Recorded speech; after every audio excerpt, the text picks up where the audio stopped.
ఇవాళ మనం చేసుకోబోయే రెసిపీ చికెన్ ఇగురు. ఒకసారి దీనికి కావాల్సిన పదార్థాలు ఒకసారి చూడండి. ముందుగా స్టవ్ మీద ఒక ప్యాన్ పెట్టి అందులో 4 స్పూన్ల ఆయిల్ వేసుకొని ఆయిల్ని బాగా హీట్ చేసుకోవాలి. ఆయిల్ హీట్ ఎక్కిన తర్వాత అందులో కొంచెం జీలకర్ర వేసుకోవాలి. జీలకర్రని బాగా వేయించుకొని జీలకర్ర వేగిన తర్వాత 1 కప్పు ఉల్లిపాయ ముక్కలు వేసుకొని బాగా వేయించుకోవాలి.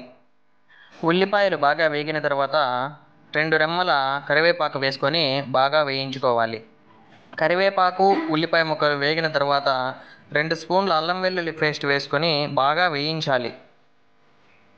అల్లం వెల్లుల్లి పేస్ట్ బాగా వేగిన తర్వాత 1 కప్పు టమోటా ముక్కలు వేసి బాగా వేయించుకోవాలి.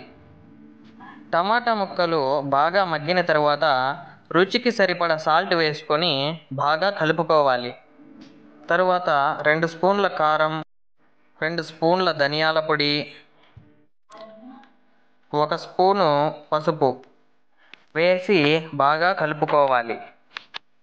ఇవి అన్నీ బాగా వేగిన తరువాత 1/2 కప్పు కొబ్బరి పొడి వేసి బాగా కలుపుకోవాలి.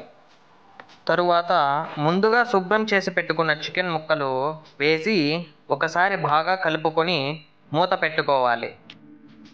చికెన్ ముక్కలు బాగా వేగిన తర్వాత మూత తీసి ఒకసారి మళ్ళీ కలుపుకోవాలి.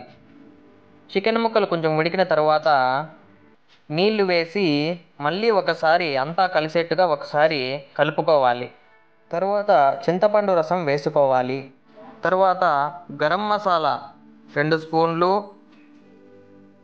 చికెన్ మసాలా 2 స్పూన్లు, తర్వాత కొద్దిగా పుదీనా ఆకులు వేసుకోవాలి.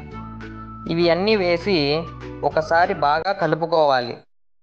కలుపుకున్న తర్వాత మూత పెట్టి కొంచెంసేపు ఉడకనివ్వాలి.